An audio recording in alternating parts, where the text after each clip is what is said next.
ఈ రాత్రికాల సమయంలో మనమందరము కూడా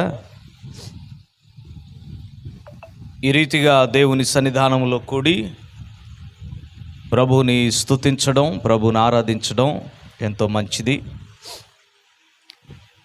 ఇంతవరకు దైవజనులు పాస్టర్ సుందరరావు గారు చాలా విషయాలు చెప్పారు. నేనేమి అంత యోగ్యుడిని కాదు, కానీ వారు నేను ఇద్దరం కలిసి దేవుని పనిని కొన్ని సంవత్సరాలు కొనసాగించగలిగాము. ఇద్దరం కూడా పెంతుకోస్తాళ్ళమే. ఇద్దరం కలిసి బాప్టిస్టు వాళ్ళ మధ్యలో మా ఇద్దరి ద్వారా దేవుడు గొప్ప ఉజ్జీవాన్ని రగిలించాడని చెప్పటంలో ఏమాత్రం అతిశయోక్తి లేదు. దేవునికి స్తోత్రం, హల్లెలూయా. దైవజనులు సుందరరావు గారు తరచుగా వారి నాన్నగారి గురించి చెప్తూ ఉండేవారు. నేను వారి దగ్గర నుండి ఎన్నో విషయాలు నేర్చుకున్నాను. యోహాను గారి గురించి చెప్తూ ఉండేవారు. వారు ఏ రీతిగా కృపావరాలతో వాడబడ్డారో, ఏ రీతిగా వారిని చూసి దయ్యాలు గడగడలాడిపోయి వదిలి వెళ్ళిపోయేవో చెప్తూ ఉండేవారు. అయితే ఈరోజు నేను నమ్ముతున్నాను, వారికంటే బలమైన అభిషేకాన్ని దేవుడు తన దాసులు సుందరరావు గారి మీద క్రొమ్మరించారు. హల్లెలూయా. ఆ రోజుల్లో వారిని చూస్తే దయ్యాలు గడగడలాడిపోయి బయటపడిపోయి ఆయన ఆజ్ఞాపించగా వదిలిపెట్టి వెళ్ళిపోయేవి. కానీ ఈ రోజుల్లో మీరు దాన్ని చూడటం లేదు. కానీ మీరు గ్రహించినట్లయితే ఆ దయ్యాలు ఇదివరకటిలాగా ఇప్పుడు బహిర్గతం అవ్వకుండానే వారిని చూడగానే సైలెంట్గా వెళ్ళిపోతున్నాయి. అంత అభిషేకం వారి మీద ఉంది. నేను దాన్ని చూడగలుగుతున్నాను. దేవునికి స్తోత్రం, హల్లెలూయా. మంచిది. ఈ రాత్రికాల సమయంలో మన ముందు ఉన్నటువంటి కొద్ది సమయంలో కొన్ని విషయాలు మనం ధ్యానం చేసుకుందాము. మన మధ్యలో ప్రభు ఉన్నారు. అందును బట్టి ఒక్కసారి అందరం దేవునికి చప్పట్లు కొట్టి ప్రభు నామాన్ని గణపరుద్దాం. హల్లెలూయా. ఎన్నో పాటలు పాడి ప్రభువును గణపరిచాము. అలాగే చక్కటి సందేశాన్ని మనం ఇంతవరకు విన్నాము. ఈ కల్వరి పెంతెకోస్తు సభలకు నన్ను ప్రేమతో ఆహ్వానించిన దైవజనులు సుందరరావు గారికి ప్రభు పేరిట ప్రత్యేకమైన వందనాలు తెలియపరుస్తూ ఉన్నాను. అలాగే పాస్టరమ్మ గారికి, సంఘమునకు, పెద్దలకు అందరికీ, అలాగే ఈ గ్రామ పెద్దలైన వారికి, కారుమూరు గ్రామ పెద్దలకు, చేరి వచ్చిన మీ అందరికీ యేసుక్రీస్తు నామములో వందనాలు తెలియపరుస్తున్నాను. ఈ రాత్రికాల సమయంలో ఇక తడవు చేయక దేవుని వాక్యాన్ని మనము ధ్యానం చేసుకుందాము. మనందరికీ బాగా పరిచయమైనటువంటి మాటలే మీ ముందు ఉంచాలని నేను ఇష్టపడుతున్నాను. యోహాను సువార్త 8వ అధ్యాయం ప్రారంభ వచనం మొదలుకొని కొన్ని వచనాలను ఈ రాత్రికాల సమయంలో మనము ధ్యానం చేసుకుందాము. అన్ని వచనాలు చదవటానికి చాలా సమయం పడుతుంది, కానీ ఆ వృత్తాంతం మనకు తెలిసినదే. ఆ కథను చెప్పి ప్రభు మనతో ఈ రాత్రి ఏమి మాట్లాడనై ఉన్నారో మనమందరము కూడా ఆశతో, అపేక్షతో ఎదురు చూద్దాం. ఎన్నోసార్లు వినినదే అయినా ఈ రాత్రి దేవుడు ఒక నూతనమైన కోణములో నుండి మనతో మాట్లాడగలరు. హల్లెలూయా. యోహాను సువార్త 8వ అధ్యాయంలో మనము ధ్యానం చేయబోతున్నాము. చిన్న ప్రార్థన చేసుకుందాం. మా పరమ తండ్రి, పరిశుద్ధుడా, మీకు స్తోత్రాలు నాయన. ఈ రాత్రికాల సమయంలో మరొకసారి నీ పాదాల దగ్గరకు వచ్చాము. నీ లేఖనములు ధ్యానించుకోబోతున్నాం.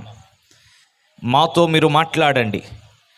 కేవలం ఒక వ్యక్తి ఇక్కడ నిలవబడి మాట్లాడితే అది కేవలం శబ్దము మాత్రమే, ప్రయోజనము లేదు. నీవు నన్ను మరుగు చేసుకొని ఆత్మదేవా, నీవు గనక ఈ రాత్రి ఇక్కడ కార్యం జరిగిస్తే ప్రజల హృదయాల్లో నీ వాక్యం నాటుకొని పోతుంది, వారి హృదయాలను రూపాంతరపరుస్తుంది. అట్టి నీ ఆత్మ కార్యానికి ఈ రాత్రి ఇక్కడ ప్రభు చోటిస్తున్నామో ఆత్మదేవా సహాయము చేయమని అడుగుతున్నాం. మాట్లాడమని యేసు నామమున ప్రార్థిస్తున్నాము తండ్రి, ఆమేన్. యోహాను సువార్త 8వ అధ్యాయము ప్రారంభ వచనాల్లో చూస్తే యేసు ప్రభువారు దేవాలయములోనికి వచ్చి ప్రజలందరూ కూడి ఉండుట చూసి ప్రసంగం మొదలుపెట్టారు. యేసయ్య బోధించటం మొదలుపెట్టాడు. ఆయన ప్రసంగం జరుగుతూ ఉండగానే బయట నుండి ఒక గుంపు ప్రజలు వచ్చారు. ఎవరు వచ్చారంటే చెప్పండి? గుంపు ప్రజలు వచ్చారు. వారు వ్యభిచారములో పట్టబడిన ఒక స్త్రీని తీసుకొని వచ్చారు. తీసుకొని వచ్చి యేసయ్య ముందు ఆమెను విసిరివేసి అంటున్నారు కదా, మోషే ధర్మశాస్త్రం చెబుతుంది ఈమెను రాళ్లతో కొట్టి చంపాలని, నీవేం చెబుతావో చూద్దామని నీ దగ్గరకు తీసుకొని వచ్చాం. ఆయన వారిని పట్టించుకోవటం లేదు, తన పని తాను చేసుకుంటున్నాడు. అంటే ప్రసంగం ఆపేశాడు, మౌనంగా ఉండిపోయాడు.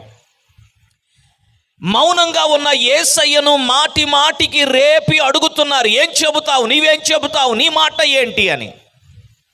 యేసయ్య తలపైకెత్తి ఒక మాట అన్నాడు వారితో. ఏమన్నాడంటే, మీలో పాపము లేని వాడెవడో మొదట ఆ మీద రాయేసి వెళ్ళిపోండి అన్నాడు.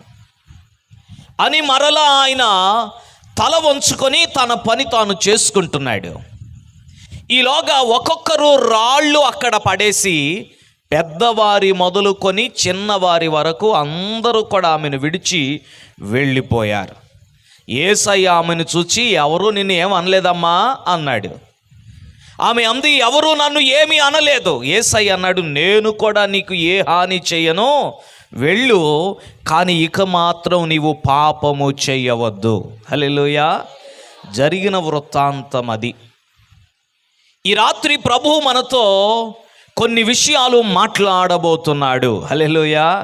ఈ మధ్యకాలంలో నా స్నేహితుని యొక్క తమ్ముడు నన్ను ఆహ్వానించాడు ఒక మీటింగ్లో, వాళ్ళ సంఘంలో ఉపవాసకోటాలు ప్రసంగం చేయమని.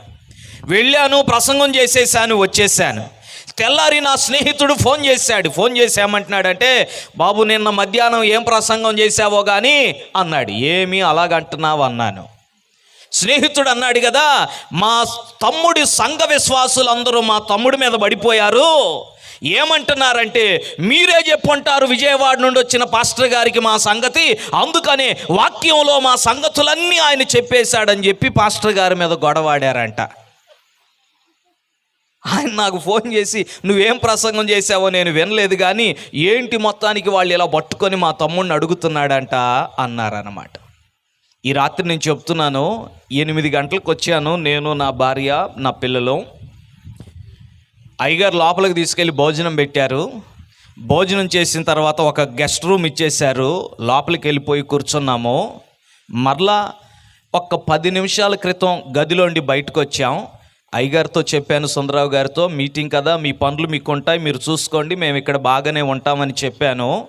మీ సంగతులు ఏమీ నాకు తెలియదు. దేవునికి స్తోత్రం. హల్లెలూయా. కాబట్టి రేపొద్దున మరలా అయ్యగారిని ఏమి అడగబాకండి. దేవునికి స్తోత్రం. హల్లెలూయా. మంచిది, సరదాగా మీరు నవ్వుకుంటారని మాట చెప్పాను, కానీ ఆయన అడిగిన మాట మాత్రం వాస్తవమే. ఆ విశ్వాసులు వెళ్ళి పాస్టర్ గారిని అడిగిన మాట కూడా వాస్తవమే. మంచిది, ఇక తడవు చేయక దేవుని వాక్యాన్ని ధ్యానం చేసుకుందాం. ఇక్కడ పరిసయ్యులు, శాస్త్రులు అనేటువంటి 2 గుంపులు కనబడుతున్నారు. అలాగే వ్యభిచారములో పట్టబడిన ఒక స్త్రీ కనపడుతుంది. విజయవాడ నుండి నేను ఇక్కడికి వచ్చి, లేదా గుంటూరు నుండి బయలుదేరి వచ్చాను. ఈరోజు నేను ఇక్కడికి వచ్చింది ఈ కారుమూరు గ్రామంలో ఎవరో వ్యభిచారులు ఉన్నారని ప్రకటించడానికి కాదు సుమా, లేఖనములో ఉన్న విషయాన్ని నేను చెబుతూ ఉన్నాను. చదువుకున్నటువంటి లేఖనములో పరిసయ్యులు ఉన్నారు, శాస్త్రులు ఉన్నారు, వ్యభిచారములో పట్టబడిన స్త్రీ ఉంది. కొంచెం ఆ వృత్తాంతము యొక్క బ్యాక్గ్రౌండ్, పరిసయ్యులు అంటే ఎవరో, శాస్త్రులు అంటే ఎవరో, వారి మనస్తత్వం ఏమిటో, వ్యభిచారములో పట్టబడిన వారికి వారు ఎలాంటి శిక్ష వేస్తారో, యేసయ్య ఏం చేశాడో చెబితే ఈ రాత్రికి ప్రభు నాకు అప్పగించిన పని సంపూర్తయిపోతుంది. హల్లెలూయా. ఇక్కడ మనం చూస్తున్నాము, శాస్త్రులు, పరిసయ్యులు అని 2 గురించి చెప్పాడు. 3వ వచనములో ఇలాగుంది, శాస్త్రులను పరిసయ్యులను వ్యభిచారమందు పట్టబడిన స్త్రీని తోడుకొని వచ్చి మధ్యలో ఆమెను నిలవబెట్టారు. చాలండి, శాస్త్రులు, పరిసయ్యులు. ఈ శాస్త్రులు, పరిసయ్యులు అనేవారు ఎవరంటే, వీరేమి బయటవారు కాదు, అన్యులైన వారు కాదు. వీరు కూడా యోధ జనాంగములో ఒక భాగమే. ఇంకా చెప్పాలి అంటే శాస్త్రులు అనేవారు దేవాలయములోనే ఉంటూ దేవుని యొక్క వాక్యమును భద్రము చేసే పని వారిది. ఈ రోజుల్లో అంటే మనకి బైబిళ్ళు ఎన్ని కావాలంటే అన్ని కొనుక్కోవచ్చు, ఎందుకంటే ప్రింట్ అయిపోతున్నాయి, అచ్చు యంత్రాలు ఉన్నాయి. ఆ రోజుల్లో ప్రింటింగ్ మిషన్లు లేవు. బైబిల్ కావాలి అంటే ఏం చేయాలి అంటే ఈ శాస్త్రులు అనబడిన వారు లేఖనమును లేదా ప్రవక్తల గ్రంథాలు, ధర్మశాస్త్ర గ్రంథాలు, వాటిని పాత నిబంధనలో ఉన్న వాటిని నకళ్ళు రాసేటువంటి వారు, చేవ్రాతతో చేతితో రాసేవాళ్ళు. మన ఆంధ్ర ప్రాంతం నుండి కూడా పూర్వం దక్షిణాఫ్రికాకి కొంతమంది పనుల కోసం వెళ్ళారంట. వెళ్తున్నటువంటి వారు, అమ్మో మనం అక్కడికి వెళ్ళిపోతున్నాము, అక్కడ మన తెలుగు వాళ్ళు ఉండరు, మన భాష ఉండదు, దేవుని వాక్యం మనకి కావాలి కదా అనుకొని కొందరు బైబిల్ని చేత్తో 66 పుస్తకాలు కూడా చేతితో పేపర్ల మీద రాసి పుస్తకంగా పట్టుకొని వెళ్ళారంట. ఇంతలా ఉంటుందట ఆ గ్రంథం. దేవుని వాక్యాన్ని రాసి పెట్టేవారు.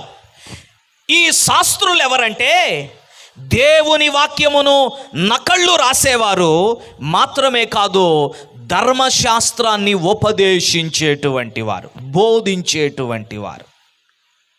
వీరు దేవాలయములో ఉండేవారు, బయటవారు కాదు, ఇతర విశ్వాసాలకు చెందిన వారు కాదు. వీరు మొదటి గుంపు. రెండవదిగా పరిసయ్యులు అన్నారు. ఈ పరిసయ్యులు కూడా ఎవరంటే యోధా జాతిలోనే నిష్ఠ కలిగినటువంటి, విశ్వాసము కలిగినటువంటి యూదులు. బహునిష్ఠ వీరికి.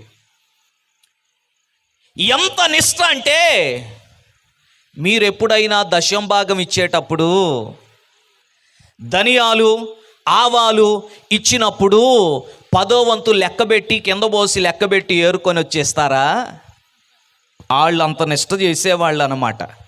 కొత్తిమీరలోను ధనియాల గింజల్లోనూ. ఎందుకు అలాగంటే మేము టెక్నికల్గా లేఖనము చెప్పినట్లు చేస్తున్నాము అని వారు నిరూపించుకోవడానికి, చెప్పుకోవడానికి. ఈ పరిసయ్యులు చాలా నిష్ఠ గలవారని పెద్ద పెద్ద పొడవాటి అంగీలు వేసుకునేవాళ్ళు. వారానికి ఎన్నిసార్లు ఉపవాసం ఉండాలో అన్నిసార్లు ఉపవాసం ఉండేవారు. ఉపవాసం ఉన్న ప్రతిసారి తలకి మొత్తం నూనె రాసేసుకొని ఆ నూనె ముఖం మీద కూడా కారిపోయి జిడ్డైపోయి నీరసంగా రోడ్డు మీద నడుస్తూ, అయ్యారు ఏంటి అయ్యారు నీరసంగా ఉన్నారంటే, ఈరోజు ఏ వారం అనుకుంటున్నావు? ఉపవాసం. పరిసయ్యుడు. ఈ పరిసయ్యుల గురించి ఒకసారి నేను పుస్తకం చదివాను. దరిదాపుగా 9 రకాల పరిసయ్యులు ఉన్నారంట. అందరి గురించి చెప్పగానే ఒక 2-3 చెప్తాను, మీకు అర్థమైపోయిద్ది. ఈ పరిసయ్యులు కూడా దేవాలయము యొక్క అధికారులై ఉన్నారు, దేవాలయపు పెద్దలు.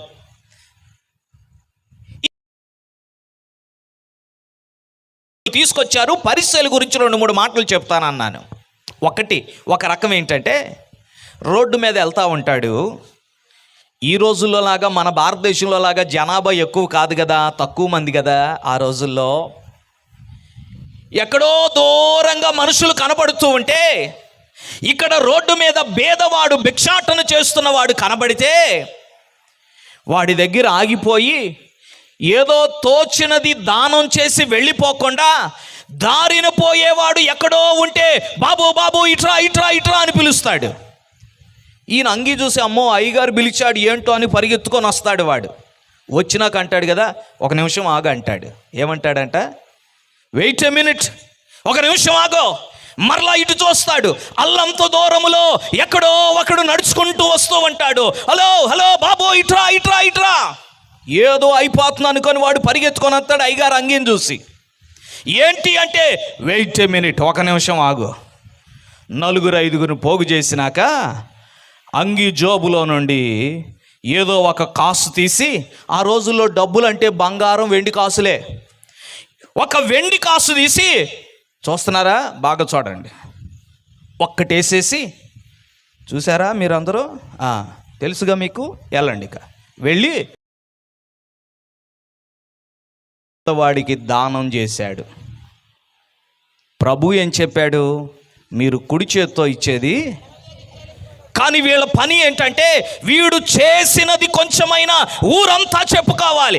ఒకవేళ ఈ నలుగురిలో ఎవడైనా కూడా ఊరిలో పరిసైడు ఎలా చేశాడని చెప్పలేదు అనుకోండి, రే ఎందుకు చెప్పలేదురా అని అడుగుతాడు అనమాట.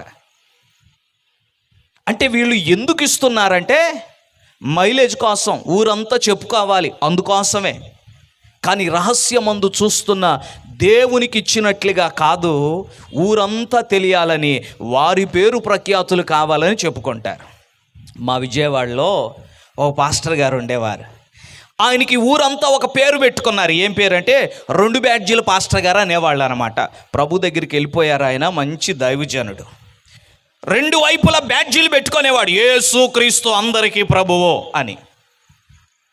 ఈ పరిసయ్యుల్లో 2వ రకం ఏంటంటే, వారు చేసిన మంచి పనులు, మిలిటరీ వాళ్ళు, పోలీస్ ఆఫీసర్లు బ్యాడ్జీలు పెట్టుకుంటారు చూసారా, ఇక్కడ స్టార్లు పెట్టుకుంటారు చూసారా, వాళ్ళు కొట్టుకునే ఈ బ్యాడ్జీలకి భుజాల మీద వారు తగిలించుకునే బ్యాడ్జీలని బట్టి వారి ర్యాంకు, వాళ్ళ క్యాడర్ ఏంటో తెలుస్తుంది అన్నమాట. వీరు చేసిన మంచి పనులు బ్యాడ్జీలు గుట్టించుకునేవాళ్ళు భుజాల మీద, అది వేసుకొని తిరిగేవాళ్ళు.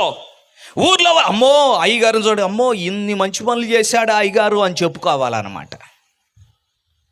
ఇంకో రకం కూడా చెబుతాను. ఈ పరిసైడు ఎలాంటి వాడంటే, మనస్తత్వం ఏంటంటే, రోడ్డు మీద నడిచి వెళుతూ ఉంటాడు. ఏం పని మీద వెళ్తున్నాడు అయ్యగారు అంటే, ఏమీ ఉండదో ఊరకనే పోతూ ఉంటాడు అంతే. రోడ్డు మీద వెళుతూ ఉంటే ఎవరో పరాయి స్త్రీ, తన భార్య కాకుండా ఎవరో రోడ్డు మీద ఎదురుగుండా నడుచుకుంటూ వస్తుంది. అటు ఇటు చూస్తాడు. కనుచూపు మేరలో ఇతర మనుషులు కనబడితే మాత్రం మెడకాయ చేసుకొని, తలకాయ తిప్పేసుకొని, కళ్ళు మూసేసుకొని, నేల చూపులు చూస్తూ ఇలా పక్కకెళ్ళిపోయి ముళ్ళ తొప్పులుంటే ముళ్ళ తొప్పుల్లో పడిపోతాడు, గోడుంటే గోడను గుద్దేసుకొని పడిపోతాడు. అమ్మో ఏమైంది అని మనుషులందరూ పరిగెత్తుకొని వచ్చి రోడ్డు మీద చూస్తే పాపం ఏమీ తెలియని ఒక ఆమెను నడుచుకుంటూ వస్తూ ఉంటుంది. ఆమెను చూసి, ఏమమ్మా నీకు బుద్ధి లేదా, భయం లేదా? అయ్యగారు వస్తుంటే ఎదురొస్తావా? అయ్యగారి గురించి నీకు తెలియదా? ఈ పరిసయుడు గురించి నీకు తెలియదా? పరిసయులంటే తన భార్యను తప్ప పరాయి స్త్రీని కన్నెత్తి కూడా చూడరు. అలాంటి ఆయనకి నువ్వు ముందొస్తావా? నీ వల్ల చూడు అయ్యగారికి దెబ్బ తగిలింది అనుకుందాం. కనుచూపు మేరలో ఎవరు కనపడలేదు అనుకుందాం. అప్పుడు మాత్రం చక్కగా తాపీగా తిన్నగా నడుచుకుంటూ వెళ్ళిపోతాడు అంతే. అంటే తన మనస్తత్వం ఏంటంటే, మనుషులు చూసినప్పుడు మాత్రం నేను నిక్కచ్చిగా కరెక్ట్గా ఉండాలి, లేకపోతే మాత్రం ఎలా తిరిగినా పర్వాలేదు. ఎవరు వీరు? దేవుని పిల్లలే, అబ్రహాము సంతానమే, మందిరము యొక్క అధికారము కలిగినటువంటి వారు, మందిరములో పెత్తనం చేసేవారు. అటు శాస్త్రులు కానీ పరిసయ్యులు కానీ ఇలాంటి వారు వచ్చి యేసయ్య బాధ చేస్తుంటే అడ్డంగా ఆపేసి, నువ్వేం చెబుతావు చెప్పు అని అంటున్నారు అనమాట. నీవేం చెబుతావు? యేసయ్య మీద వీళ్ళకి కోపం ఏంటంట. యేసయ్య మీద ఎందుకో తెలుసా కోపం? యేసయ్య రానంత వరకు వీళ్ళ ఆటలు బాగా సాగినాయి. వీళ్ళు ఏం చెబితే అదే నడిచింది, ఏం బాధ చెబితే అదే నడిచింది. దాన్నే ప్రజలు నమ్మారు. వీరు ఎన్ని నాటకాలు ఆడితే అన్ని నాటకాలు బాగా పండాయి. కానీ ఒక్కసారి యేసయ్య భూమి మీద జన్మించి ఆయన బాప్తిసము పొంది అరణ్యములోనికి వెళ్ళి అపవాది శోధనలు జయించి ఆత్మచేత నింపబడి ఆయన పరిచర్య చేయడం ప్రారంభించగానే వాళ్ళ దగ్గరకు వెళ్ళే మనుషులందరూ వారిని విడిచిపెట్టి యేసయ్యను వెంబడించడం మొదలుపెట్టారు. హల్లెలూయా. అయితే వాళ్ళకేంటి ఇబ్బంది? ఏంటి ఇబ్బంది అంటే, వాళ్ళకి ఇప్పుడు ఉన్న ఉద్యోగాలు ఊడిపోతున్నాయి అన్నమాట. మనుషులు రాకపోతే వాళ్ళకి డబ్బులు ఎలాగొస్తాయి? ఎవరిస్తారు?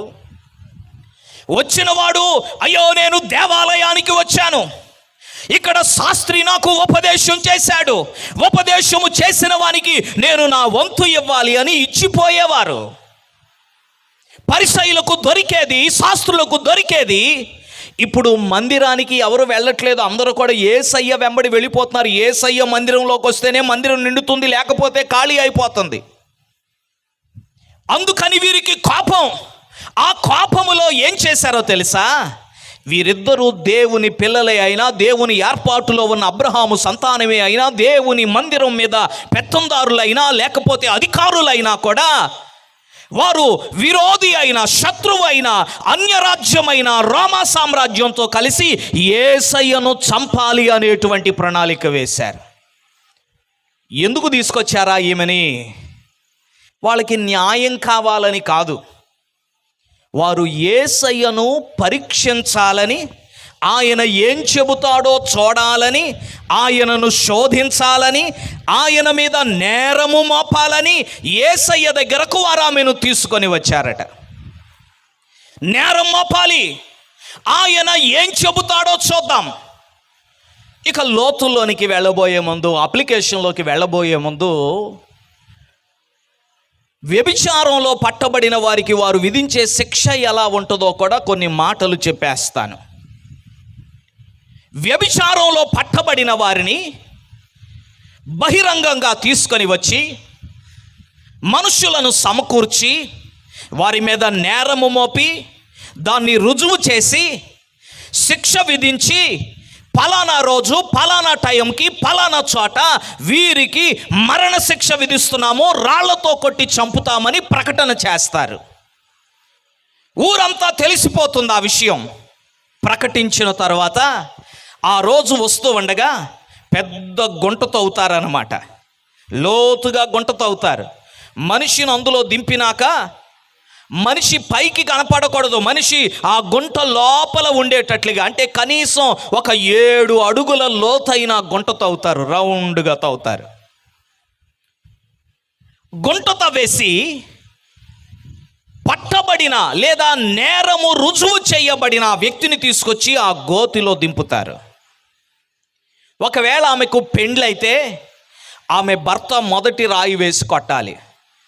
పెండ్లైన తర్వాత ఒకవేళ పిల్లలు ఉన్నారనుకోండి, చిన్న చిన్న పిల్లలు, వాళ్ళ వయసుతో నిమిత్తం లేదు, భర్త తర్వాత పిల్లలు రాళ్ళు వేసి కొట్టాలి. పెండ్లి కాకపోతే జారత్వంలో పట్టబడితే తండ్రి మొదలుకొని రాళ్ళు వేసి కొట్టాలి. ఆ గోతిలో దింపుతారు.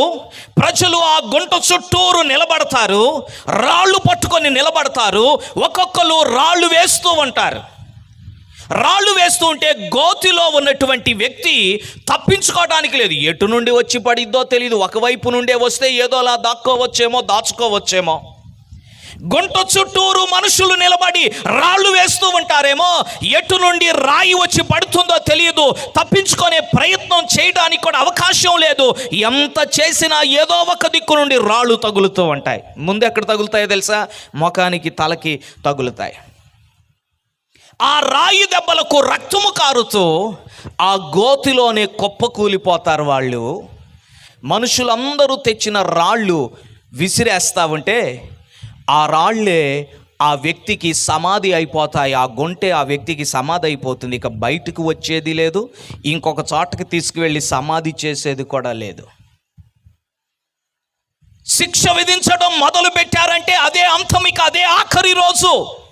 అలాగ శిక్ష విధించేవారన్నమాట. ఇప్పుడు వీళ్ళు వచ్చి మోషే ధర్మశాస్త్రం చెప్పిందయ్యా అలా చంపమని, నువ్వేం చెబుతావో చూద్దామని వచ్చామని భలే నవ్వుకుంటూ అడుగుతున్నారు వీళ్ళు. కానీ వీళ్ళ హృదయంలో ఉన్నదేంటో తెలుసా? ఎలాగైనా ఈయనని మాటలతో పట్టుకోవాలి. ఈయనను మాటి మాటికి అడిగితే ఆయన ఏదో ఒక మాట చెబుతాడు. ఏం చెబుతాడో చూద్దాం. ఒకవేళ యేసయ్య గనక ఈమెను చంపొద్దు అంటే పట్టుకొని అంటారు కదా, నువ్వేంటి మోషే తప్పు చెప్పాడంటావా? మోషే కంటే గొప్పవాడివా? మోషే ధర్మశాస్త్రానికి కాదంటావా అని అంటారు. ఒకవేళ మోషే చెప్పినట్లుగానే రాళ్లతో కొట్టి చంపండి అంటే అప్పుడు అంటారు కదా, మరి నువ్వేదో చెప్పావుగా ఇందాక, నువ్వేదో చెప్పావుగా, ప్రభు ఆత్మ నా మీద ఉన్నదని దేవాలయంలో లేఖనం చదివావుగా, మీ కన్నుల ఎదుట నెరవేరింది అని చెప్పావుగా, బంధకాల్లో ఉన్న వారికి విడుదల కలిగించడానికి ప్రభు ఆత్మ నా మీదకు దిగి వచ్చింది అని నువ్వు చెప్పావుగా, మరి ఇప్పుడు నువ్వు చేస్తున్నదేంటి అని ప్రశ్నిస్తారు. అవునన్నా చిక్కే, కాదన్నా చిక్కే, రెండిటి మధ్యలో ఆయన ఇరుకున పెట్టే ప్రయత్నం చేస్తున్నారు.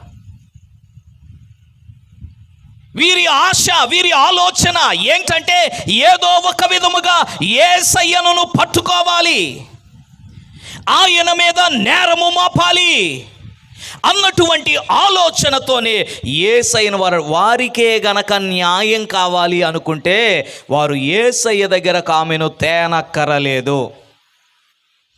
వాళ్ళ చట్టం ప్రకారం, మోషే చెప్పిన ప్రకారం ఆమెను రాళ్లతో కొట్టి సమాజంలో నిలబెట్టి నేరం మోపేసి రుజువు చేసేసి డేటు ప్రకటించేసి రాళ్లతో కొట్టి చంపేయొచ్చు. వీరికి న్యాయము కాదు కావలసింది, వీరికి కావలసినది ఒకటే, ఏదో ఒక విధము చేత యేసయ్యను పట్టుకోవాలి, ఆయనను ప్రభుత్వానికి అప్పగించాలి, ఆయనను మరణానికి అప్పగించాలి. తద్వారా మరలా వీళ్ళ ఉద్యోగాలు వీళ్ళకి రావాలి, వీళ్ళ డబ్బులు వీళ్ళకి కావాలి. అంతకు మించి ఇంకేం లేదు వీళ్ళకి. యేసయ్య దగ్గరకు వచ్చి అడుగుతున్నారు, ఏం చెబుతావు నీవు? నేను అంటాను కదా, ఈమెకు జరిగిన శ్రేష్టమైనది ఏదైనా ఉందంటే వాళ్ళు చట్టాన్ని తమ చేతుల్లోకి తీసుకోకుండా యేసయ్య దగ్గరకు తీసుకొని రావడమే. హల్లెలూయా! చప్పట్లు కొట్టి దేవుని నామాన్ని స్తుతిద్దాం.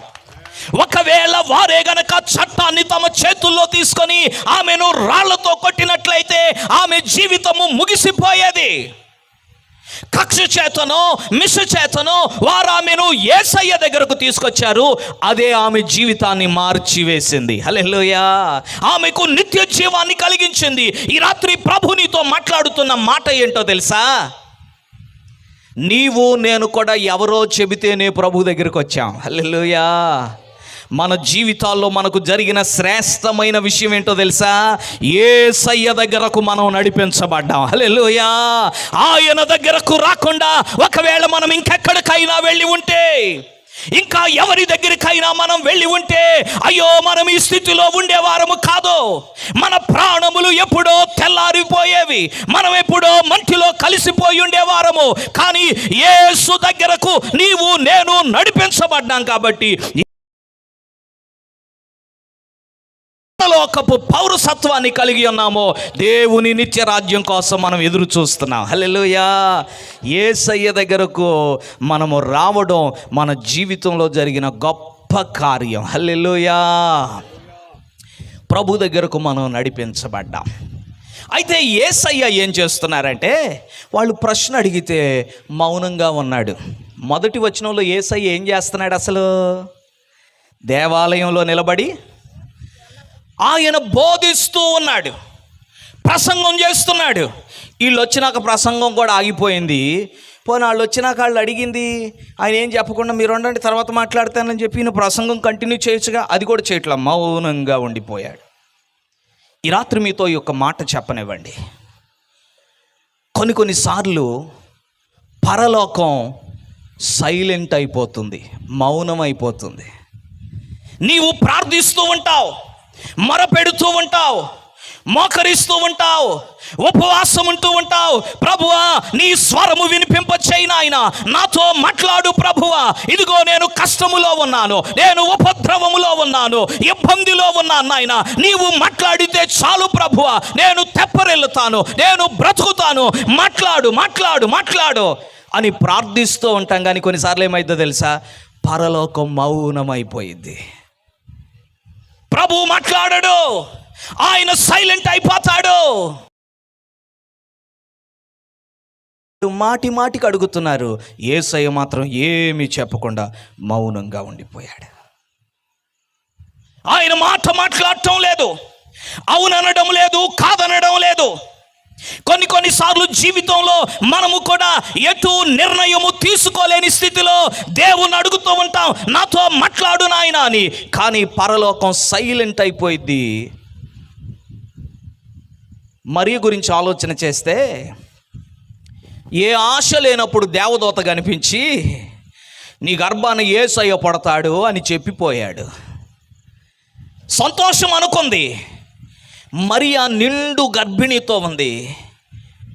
ఆమె బిడ్డను కనేటువంటి గడియలు వచ్చేసాయి. ప్రయాణమై వెళుతూ ఉంది.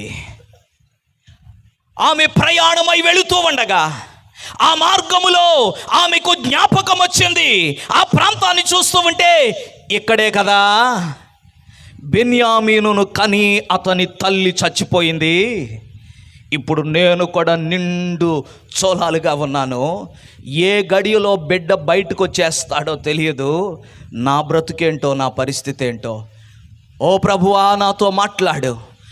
ఒకవేళ ప్రభువు గనక దేవదూతను ఆ సమయంలో మరియ దగ్గరకు పంపించుంటే ఎలాగుండేదో. కానీ మరియ యోసేపులకు ఆ సమయములో దొరికిన జవాబల్లా ఏంటంటే, స్థలము లేదు, చోటు లేదు, ఖాళీ లేదు, ఎక్కడ కూడా ఆశ లేదు, పరలోకం మౌనమైపోయింది. నీ మంత బాగున్నప్పుడు దిగి వచ్చిన దేవదూత మరియ యొక్క అవసరతలో దిగి రాలేదు. చాలాసార్లు మన జీవితంలో ఇలా జరుగుతుంది. అయితే ఈ రాత్రి మాట ప్రభు చెప్పమని చెప్తున్నారు. అదేంటంటే, ఆయన మౌనము ఆయన నిస్సహాయత కానే కాదు. ఆయన సైలెంట్గా ఉన్నాడంటే ఆయన బ్యాక్గ్రౌండ్లో పని చేస్తున్నాడు. హల్లెలూయా. ఆయన మౌనముగా ఉండిపోయింది. ఎందుకో తెలుసా? నీ కోసం ఆయన పని చేస్తున్నాడు.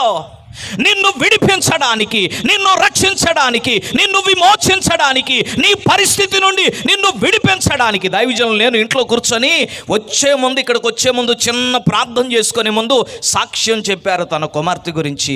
చాలా ఇబ్బంది, కానీ దేవుడు అలాగా తిరిగి ఆయన మార్చివేశాడు పరిస్థితులు. దేవునికి స్తోత్రం. హల్లెలూయా. స్థితిగతులను మార్చివేశాడు. చాలా భయంకరమైన నిస్సహాయ పరిస్థితి నుండి ఆ రోజుల్లో నేను కూడా హాస్పిటల్కి వెళ్ళటం జరిగింది. నిజముగా అవి ఎంతో చీకటి దినముల వంటివి. అయినను ప్రభు విడిచిపెట్టలేదు. ఆ పరలోకం మౌనంగా ఉండి ఉండొచ్చేమో ఆ రోజున ప్రభు ఏమీ మాట్లాడకపోయి ఉండొచ్చు. ఒకవేళ ఆ రోజు ప్రభు ఏమి జవాబు చెప్పకపోయి ఉండొచ్చు. కానీ ఆయన తెర వెనుక పని చేస్తూనే ఉన్నాడు. హల్లెలూయా. సమయం వచ్చినప్పుడు దైవ కార్యం నెరవేరింది. స్వస్థత జరిగింది, విడుదల జరిగింది, మేలు కలిగింది, అద్భుతం జరిగింది. సజీవ సాక్ష్యంగా దేవుని మౌనం నిస్సహాయత కానే కాదు. హల్లెలూయా. ఆయన పని చేస్తూ ఉన్న దేవుడు. లేఖనాల్లో మనం చూసినట్లయితే వారు మాటికి అడుగుతున్నారు. యేసయ్య ఏం చేశాడో తెలుసా? ఆయన వంగి నేల మీద ఏదో రాసుకుంటున్నాడంట. ఆయన ఏం చేశాడంట? వంగాడట. ఇంగ్లీష్లో ఉంటుంది, హీ స్టూప్డ్ డౌన్. దిగి వచ్చాడు. ఆయన పరలోకములో ఉండే దేవుడు. ఆయన అన్నాడు కదా, నేను మహాగణుడను, మహోన్నతుడను, సర్వోన్నతమైన స్థలముల్లో నివసించువాడను. హల్లెలూయా. ఆకాశ మహాకాశముల మీద, ఆయన అత్యున్నత సింహాసనం మీద ఆసీనుడై ఉన్నటువంటి మహాగణుడు ఆయన. అక్కడ నుండి ఆయన మానవునిగా మన కోసం భూమి మీదకు దిగి వచ్చాడు. హల్లెలూయా. ఎప్పుడు ఎవరు దిగి వస్తారు, ఎవరు వంగుతారో తెలుసా?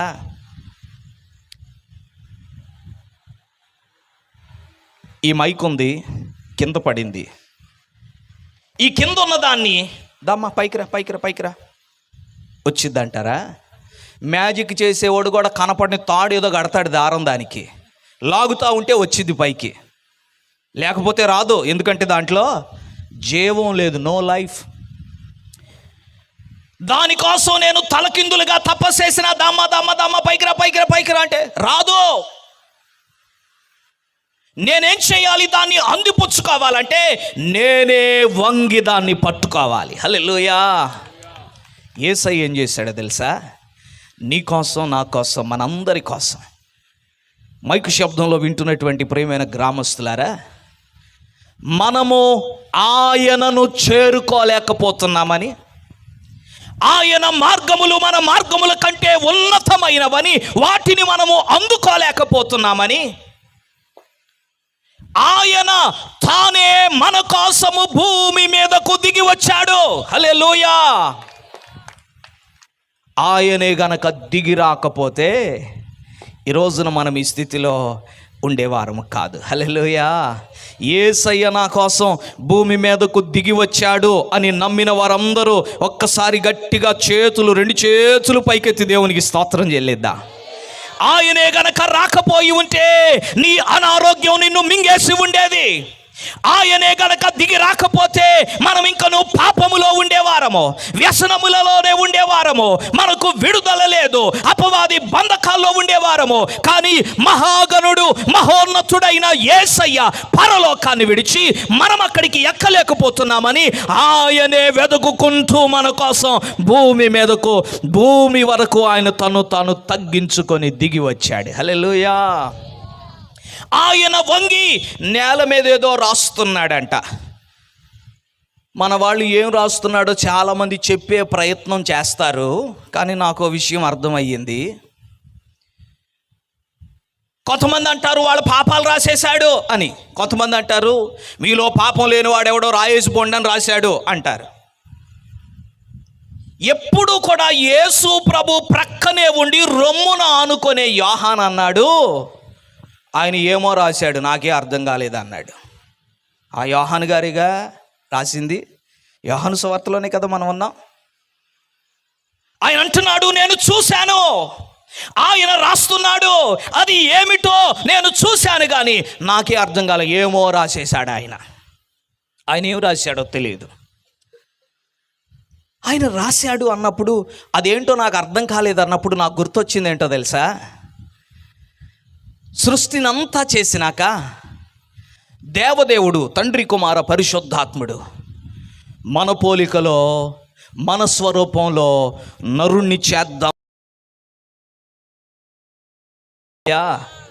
ఆయన నేల మంటిని తీసుకొని ఆయన బొమ్మను తయారు చేశాడు. ఒక భక్తుడు అంటాడు కదా, దేవుడట దిగి వచ్చి మట్టిని బాగా పిసికేసి నేల మీద పెట్టేసి చక్కగా ఒక బొమ్మను గీసినట్టు ఒక ఆర్టిస్ట్ గీస్తాడు చూసారా? ఎక్కడో ఒరిస్సాలోనో ఎక్కడో ఉంటాడు ఒక ఆయన, విశాఖపట్నంలో ఎక్కడో బీచ్ల్లో ఇసుకలో బొమ్మలు వేసేస్తూ ఉంటాడు. ఏది జరిగినా చంద్రయాన్ పంపించారంటే దాని బొమ్మ బీచ్లో వేసేస్తాడు, ఇసుకతో చేసేస్తాడు. దేవుడు అలాగా మానవునికి రూపమిచ్చాడు, తన పోలిక అక్కడ కనపడేటట్లుగా చేశాడు. జీవాయువును ఊదాడు, నరుడు జీవించే ఆత్మ అయ్యాడు అంటాడు. దేవునికి స్తోత్రం. హల్లెలూయా. నాకు గుర్తొచ్చింది, నేను అనుకుంటున్నాను అనమాట, అప్పుడు ఒకవేళ దేవుడు అలాంటిది ఏదైనా గీస్తున్నాడేమో అక్కడ అనిపించింది. సరే, ఆ విషయాన్ని ప్రక్కన పెట్టేద్దాం. వారు మాటికి అడుగుతున్నారు.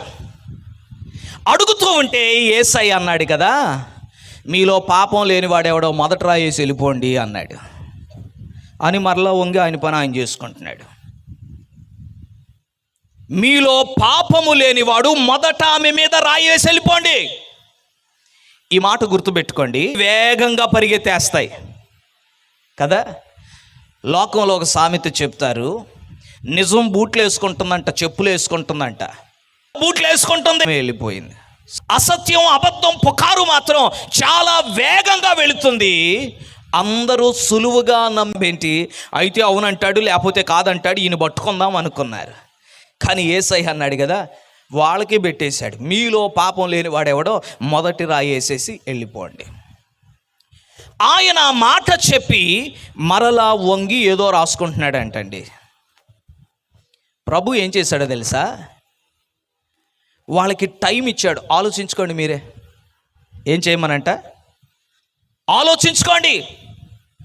రాళ్ళు పట్టుకొని నిలబడ్డారు, మీరే ఆలోచించుకోండి.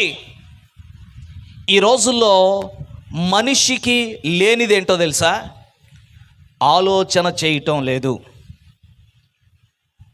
ప్రాముఖ్యంగా నేటి తరము, ఈ తరము వాళ్ళకి కావలసింది ఏంటంటే ఏదైనా వెంటనే అయిపోవాలి. మా ఊర్లో పూరీలు కూడా ప్యాకెట్లో వచ్చేస్తున్నాయి. పిండి బిస్క అక్కర్లేదు, ఉండలు చేయాల్సిన పని లేదు, నొక్కాల్సిన పని లేదు. లేకపోతే వాటిని ఏమంటారు ఏమో ప్యాకెట్లో చింపి నూనెలో పడేస్తే ఏగిపోతున్నాయి అంతే. అలాగే చేస్తున్నారండి బాబు. కూరలు కూడా ప్యాకెట్లో వచ్చేసినాయి, కర్రీ పాయింట్లు కూడా అక్కర్లేదు. ఇంకా కూర అంతా ప్యాకెట్లోనే ఉంటుంది. ఆ ప్యాకెట్ని ఏం చేయాలంటే స్టవ్ మీద ఒక గిన్నె పెట్టి వేడి నీళ్ళు పెట్టేసి నీళ్లు మరుగుతున్నటువంటి నీళ్ళలో ఆ ప్యాకెట్ వేసేస్తే అది వేడెక్కిపోతే దాన్ని కట్ చేసుకొని గిన్నెలో వేసుకొని కూర కూడా తినేయటం. కూర కూడా రెడీ. అది ఎప్పుడు చేశాడు, ఎవడు చేశాడు, ఏంటి, ఏం అక్కర్లా, ఇంకా రెడీ అయిపోయింది, తినేయటమే. నేటి తరానికి అంతా వెంటనే జరిగిపోవాలి. దేనికి సమయం లేదు, ఆలోచించడానికి సమయం లేదు. ఫోన్లో చూస్తారు, అమెజాన్లో, ఫ్లిప్కార్ట్లో ఏదో చూసి భలే వచ్చి టక్కుమని ఆర్డర్ పెట్టేసి. అది ఏంటిదా, అది కొత్తదా, పాతదా, రీఫర్బిషనా, లేకపోతే అది ఏమయ్యింది, ఏంటి, ఏమీ ఆలోచన లేదు. అది వచ్చిన ఇలాగ ఉందా, బాగాలేదు, ఇది ముందే ఆలోచన చేసి ఒక నిమిషం ఆగి యోచన చేస్తే దాన్ని జాగ్రత్తగా చదివితే నీకు అర్థమయ్యేది. నేడు ఎవరు ఆలోచన చేయటం లేదు, దేని గురించి ఆలోచన చేయడం లేదు, వేగంగా వెళ్ళిపోవటమే. అరే ఇంత వేగంగా వెళుతున్నాను, ఎదురు ఏదైనా వచ్చి గుద్దితే ఏమవుతాను, ఆలోచన లేదు, వెళ్ళిపోవటమే. అందుకే ప్రమాదాలు అవుతున్నాయి, అందుకే నష్టాలు అవుతున్నాయి, అందుకే మరణాలు చూస్తున్నాం. నేటి సమాజము ఆలోచించట్లా, మనసును యోచన చేయడానికి ఉపయోగించట్లేదు, రీజనింగ్ చేయటం లేదు, ఆలోచనలకు పదును పెట్టడం లేదు. యేసయ్య చేసింది ఏంటో తెలుసా? మీరు ఆలోచించుకోండి ఒకసారి. మీ మీ మీ మీ పరిస్థితి ఏంటో ఆలోచన చేసుకోండి. మీలో ఎవరికైనా పాపం లేని వాళ్ళు ఎవరైనా ఉన్నారేమో మీరే ఆలోచన చేసుకోండి. ఆ మాటకట వారిలో గొప్ప మార్పు కలిగింది. సమయం అయిపోతుంది, త్వరగా ముందుకెళ్ళిపోదాం. 9వ వచనంలో ఇలా రాయబడింది, వారు ఆ మాట విని పెద్దవారు మొదలుకొని చిన్నవారి వరకు ఒకని వెంట ఒకడు బయటకు వెళ్ళిరి. అయితే వారా మాట విని అని ఉంది కదా, విని అన్న దగ్గర ఒకటి అనేసి ఉంది. కింద ఫుట్ నోట్స్లోకి వచ్చి ఒకటి అన్నదానికి భావం ఏంటో చూస్తే, మనస్సాక్షి చేత గర్దించబడ్డారు. ఏమయ్యిందంటే చెప్పండి, మనస్సాక్షి చేత వారు గర్దించబడ్డారు. వారు యేసయ్య చెప్పిన మాటను విని ఆలోచన చేయటం మొదలుపెట్టారు. నాలో పాపం లేదా, పాపం లేదా, పాపం లేదా. ఒక్కసారి రివైండ్ అయిపోయింది, వెనక్కి వెళ్ళిపోయారు, ఆలోచన చేయటం మొదలుపెట్టారు. వారి మనస్సాక్షి వారిని గర్దిస్తుంది. నీవు పలానా సమయంలో పలానా తప్పు చేయలేదా, వెంటనే ఆ రాయి అక్కడ పడేసి వెళ్ళిపోయాడంతే. నీవు పలానా సమయంలో పలానా చోట పలానా చేసావు కదా, రాయి పడేశాడు, వెళ్ళిపోయాడంతే. వారి మనస్సాక్షి వారిని గర్దించిందంట. హల్లెలూయా. ఒకసారి చేతులు ఎత్తి గట్టిగా దేవునికి స్తోత్రం చెబుదాం. హల్లెలూయా. ఈరోజు మీ అందరికీ నా సూటి ప్రశ్న ఏంటంటే, మీ మనస్సాక్షి మిమ్మల్ని ఈ మధ్యకాలంలో ఎప్పుడు గర్దించిందో? When was the last time? నీ మనస్సాక్షి నిన్ను గర్దించిన ఆఖరి సందర్భం ఏంటి? ఎన్ని రోజులు అయ్యింది, ఎన్ని వారాలు అయ్యింది, ఎన్ని నెలలు అయ్యింది, ఎన్ని సంవత్సరాలు అయ్యింది? పూర్వకాలములో పెంతెకోస్తు సంఘాల్లో సాక్ష్యాలు వినేవాళ్ళం. ఏంటో తెలుసా సాక్ష్యాలు? నేను దొంగని, కానీ ప్రభు నాతో మాట్లాడాడు, దైవజనుల వాక్యం ద్వారా నాతో మాట్లాడాడు, నా జీవితం మారిపోయింది. నేను వ్యభిచారిని, దేవుని వాక్యం నాతో మాట్లాడింది, మనస్సాక్షి నన్ను ఒప్పించింది, నేను దాన్ని విడిచిపెట్టుకున్నాను, ఇప్పుడు నేను యేసయ్యను వెంబడిస్తున్నాను. అలాంటి సాక్ష్యాలు వినేవారు. కానీ ఈ రోజుల్లో భలే సాక్ష్యాలు వింటున్నామండి.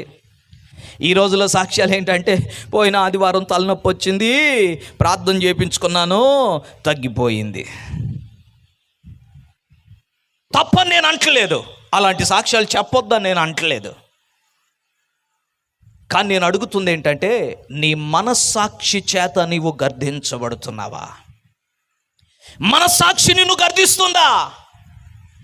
వీరిని మనస్సాక్షి గర్దించడం మొదలుపెట్టింది. మనస్సాక్షి గర్దిస్తే వారు లోబడక తప్పలేదు.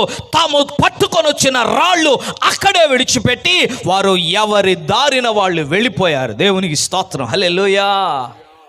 ఈరోజు ప్రభు మాట్లాడుతున్న మాట ఏంటో తెలుసా? నీ మనస్సాక్షి నిన్ను గర్దిస్తుంటే నీవు గ్రహించటం మొదలుపెట్టు అని. మనస్సాక్షి మనల్ని గర్దిస్తూనే ఉంటుంది, మనం దాన్ని గ్రహించలేకపోతుంటున్నాం. మనస్సాక్షి వారిని గర్దించింది, వారు ఒప్పుకొని రాళ్ళు విడిచిపెట్టి వెళ్ళిపోయారంట. ఈ క్రమం చూడండి, పెద్దలు మొదలుకొని చిన్నలాగా వెళ్ళిపోయారంట. మనం రివర్స్లో వెళ్ళాలనుకుంటాం. పెద్దోళ్ళు చెప్తారు చిన్న, రే వీడు సిగరెట్ తాగుతాడు పెద్ద ఆయన, ఈ పెద్ద ఆయన సిగరెట్ తాగుతాడు, రే నువ్వు మాత్రం తాగబాకురా అంటే వాడు అదే పట్టుకుంటాడు. పెద్ద వ్యక్తి మారితే, పెద్దలు మారితే పిల్లలు కూడా చెప్పిన దాన్ని బట్టి పిల్లలు నడుచుకోరు, చూసిన దాన్నే పిల్లలు చేస్తారు. చెప్పిన దాన్ని కాదు వాళ్ళు చేసేది, ఏమి చూస్తారో పెద్దలలో దానినే వారు చేస్తారు. హల్లెలూయా. పెద్దలు మొదలు పెట్టారు, మనస్సాక్షి గర్దిస్తుంది, ఒప్పించబడ్డాడు, రాయి విడిచిపెట్టేశాడు, సైలెంట్గా వెళ్ళిపోయాడు. అలాగ పెద్దలు మొదలుకొని చిన్నల వరకు ఒకరి వెంబడి ఒకరు రాళ్ళు అక్కడ పడేసి వెళ్ళిపోయారు. ఇందాక ఓ మాట చెప్పాను కదా, రోమర్స్ ఆర్ రాక్స్ అన్నాను కదా, పుకార్లు రాళ్ల వంటివి అని చెప్పాను కదా. ఇంకొక మెట్టెక్కించి ఇంకో మాట చెప్తాను మీకు. ఎంతమంది సిద్ధంగా ఉన్నారు వినటానికి? ఇంకో అరగంట మాట్లాడాలనుకుంటున్నానండి. స్తోత్రం చెబుతారా? అమ్మ బాబోయ్. సరే,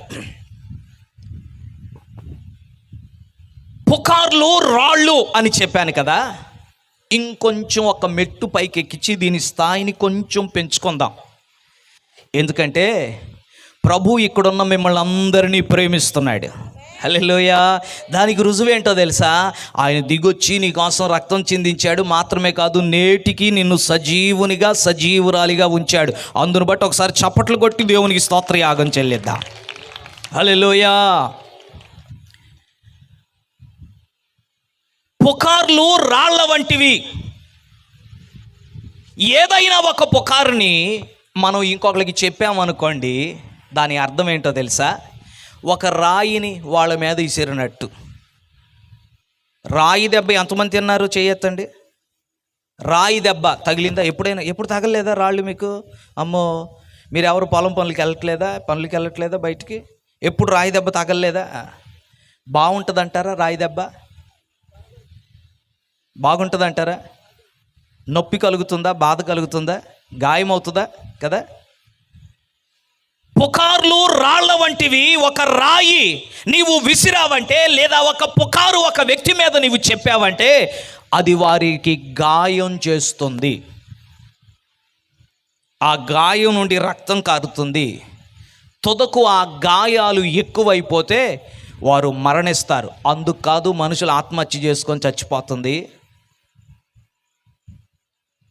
పుకార్లను వినే, అయ్యో నా గురించి ఇంత పుకారా అనుకొని ఇక నేను ఎందుకో బ్రతకటం అని ఆత్మహత్యలు చేసుకునే వాళ్ళని మనం చూడట్లేదా?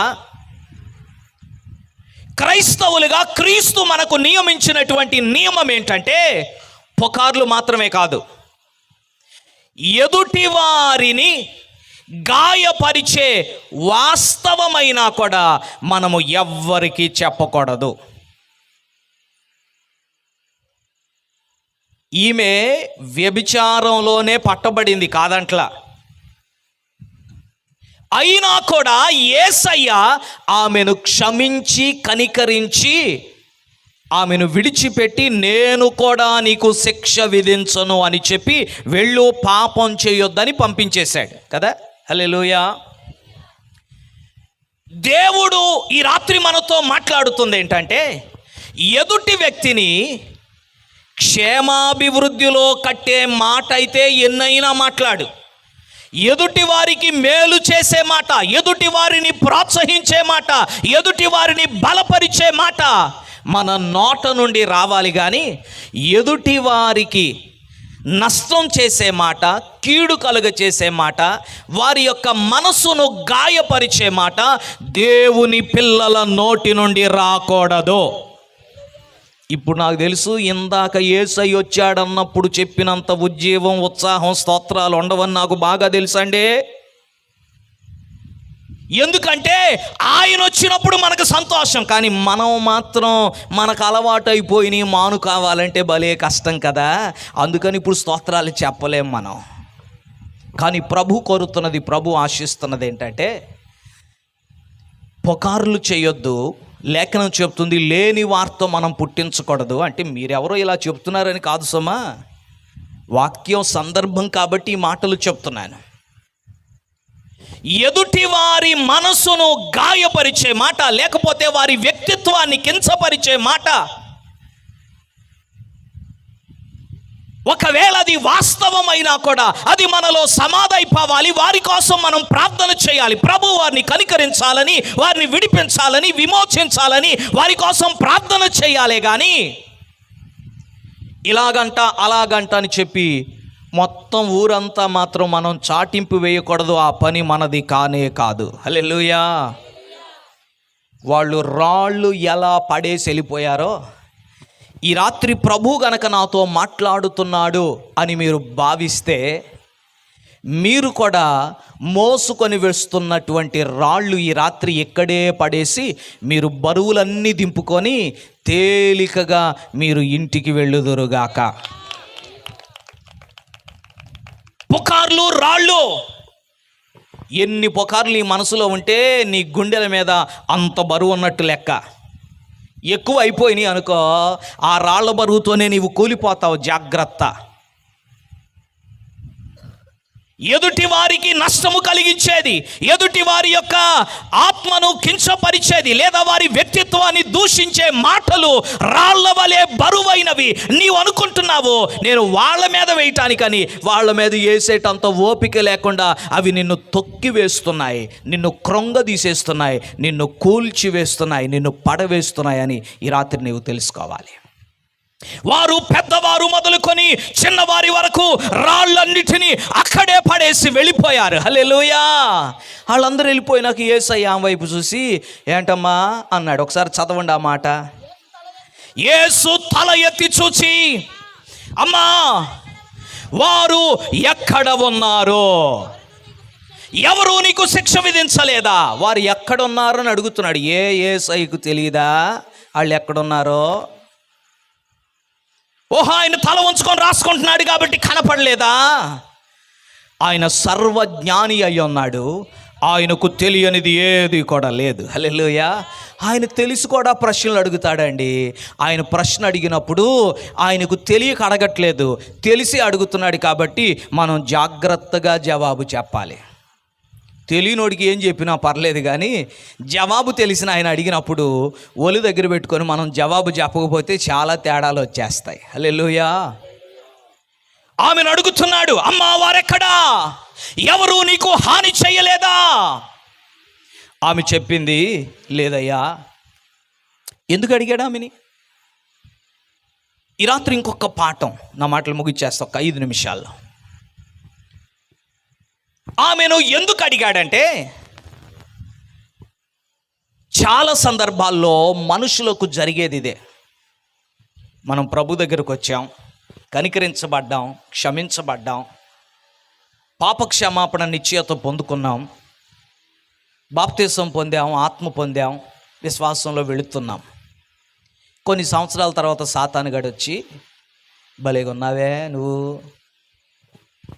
నీ గుర్తు లేదా రక్షించబడక ముందు నువ్వేం తప్పు చేసావో, ఏం పాపం చేసావో, ఇప్పుడు నీ కష్టం వచ్చింది చూసావా, ఎందుకో తెలుసా, అప్పుడు అది చేసావు, అందుకే ఈ తెప్పలు నీకు ఇప్పుడు అంటాడు.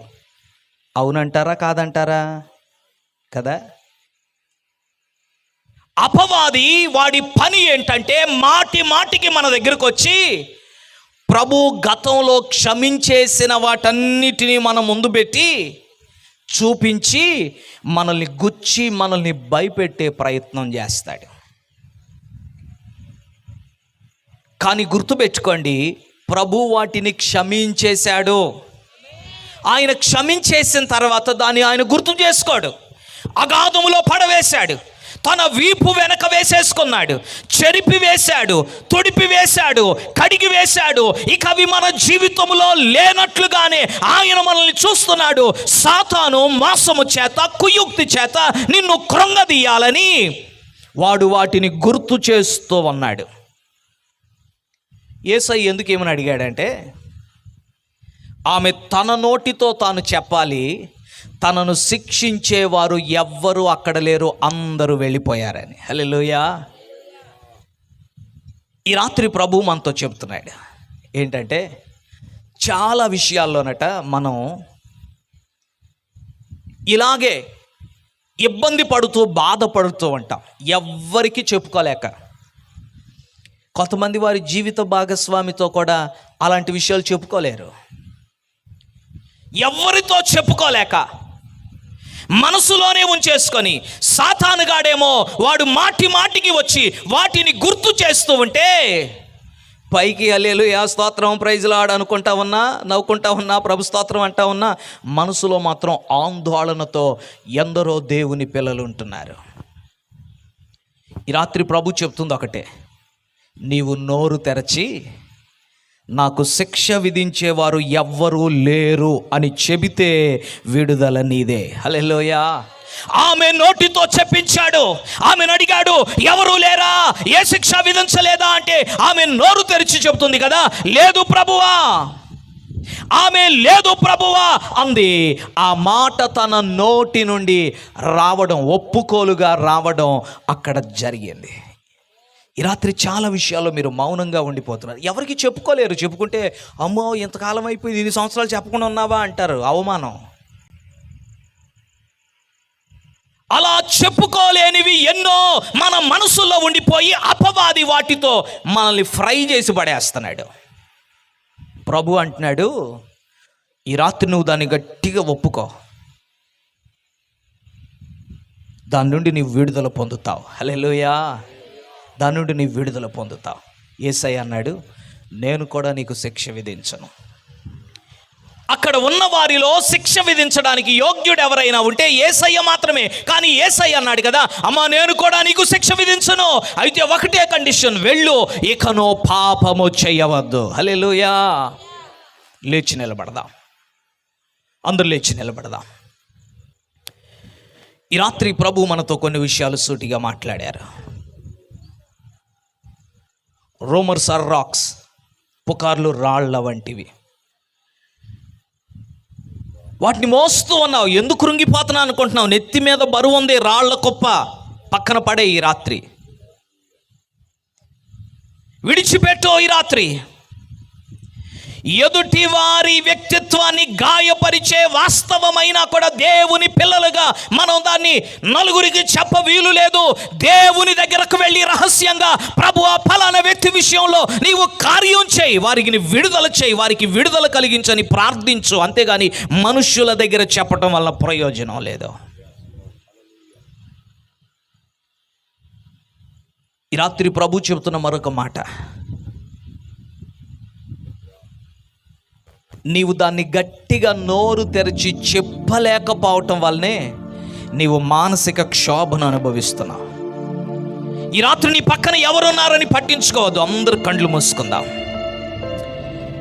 నీ కుడి పక్కన ఎవరున్నారో, ఎడం పక్కన ఎవరున్నారో, ముందు వెనక ఎవరున్నారో అక్కర్లేదు. ప్రభువు మన మధ్యలో ఉన్నాడు, ఆత్మరూపిగా ఆయన సంచారము చేస్తున్నాడు. ఈ రాత్రి ఆయన నీకు విడుదల ఇవ్వడానికి వచ్చి ఉన్నాడు.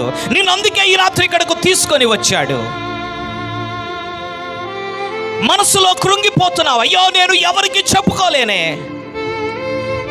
మానసికంగా యాతన పడుతున్నాను, ఆందోళన కలుగుతుంది, అపవాది నన్ను యాతనలకు గురి చేస్తున్నాడు, ఎవరికి చెప్పుకోలేను అనుకుంటున్నావు కదా, యేసయ్యతో చెప్పు. ఆయన నీ స్వరాన్ని వింటున్నాడు, నీకు ఆ సొమ్ము దిగి వచ్చాడు. ఆయన నిన్ను క్షమించడానికి సిద్ధముగా ఉన్నాడు. మరొకసారి అపవాది యొక్క తలంపులన్నిటి నుండి నీకు విడుదల ఇవ్వడానికి ప్రభు సిద్ధంగా ఉన్నాడు. హల్లెలూయా. చెబుదాం, ఎవరు మౌనంగా ఉండవద్దు. ఎవరికి వారమే ఏ విషయాలైతే మనము ఎవరికి చెప్పుకోకుండా మౌనంగా దాచి ఉంచేశామో వాటిని దేవుని సన్నిధిలో ఒప్పుకుందాము. హల్లెలూయా.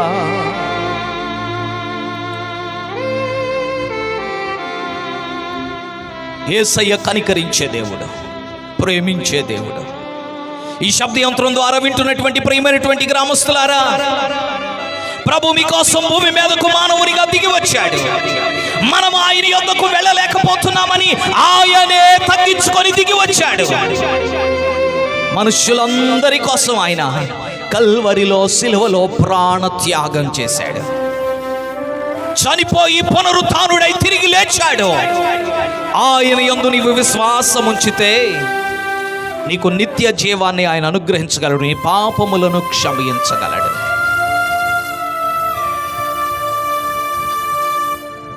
స్తోత్రం, హల్లెలూయా.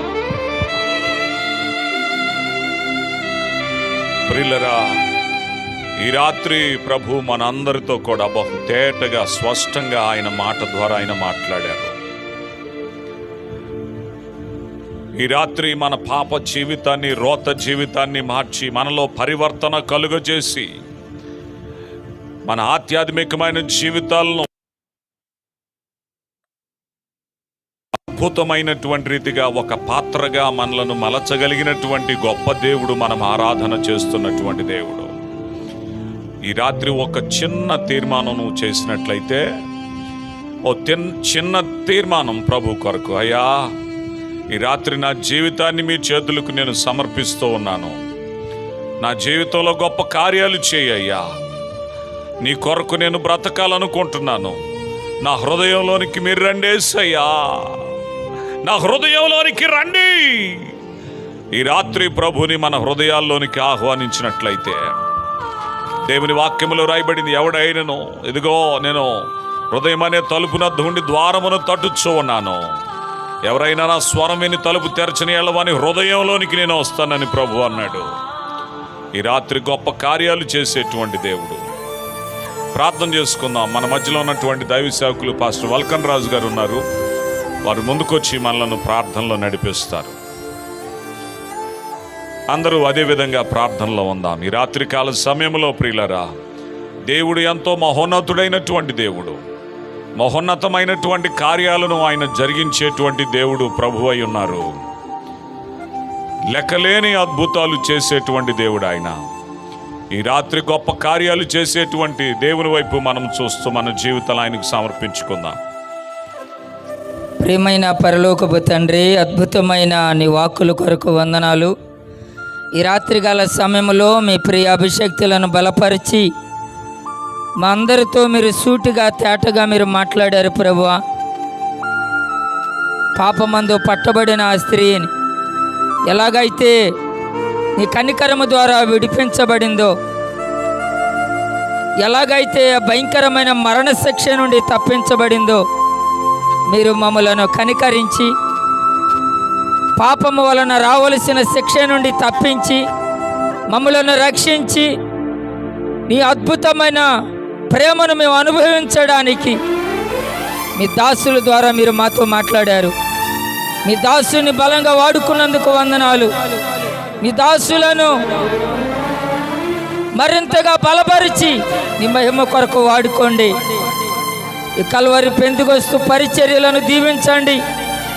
భారముతో ఏర్పరిచిన ఈ సభల ద్వారా నీ నామ మహిమపరచబడినట్లుగా, సంఘం ఉజ్జీవించబడినట్లుగా, గ్రామము ప్రాంతము రక్షించబడినట్లుగా నీ కృప దయచేయమని ప్రార్థిస్తున్నాను. ఎంతో భారముతో ప్రయాసతో ఈ సభలు నిర్వహిస్తున్న మీ అభిషక్తులు సుందరరావు గారిని, సంఘాన్ని దీవించి ఆశీర్వదించండి. ఈ కూడికలో పాలు పొందిన ప్రతి ఒక్కరిని పేరు పేరును దీవించి మీరు మాత్రమే మహిమ పొందమని, ముందున్న సభలు మరింత మహిమతో ఘనముగా నీ నామ మహిమ కొరకు జరిగించవలసిందిగా నీ ప్రియకుమారుడు మా ప్రభువును రక్షకుడైన యేసు క్రీస్తు శక్తి కలిగిన నామమున ప్రార్థించి స్తుతించి అడిగి వేడుకొనుచున్న మా పరమ తండ్రి, ఆమేన్.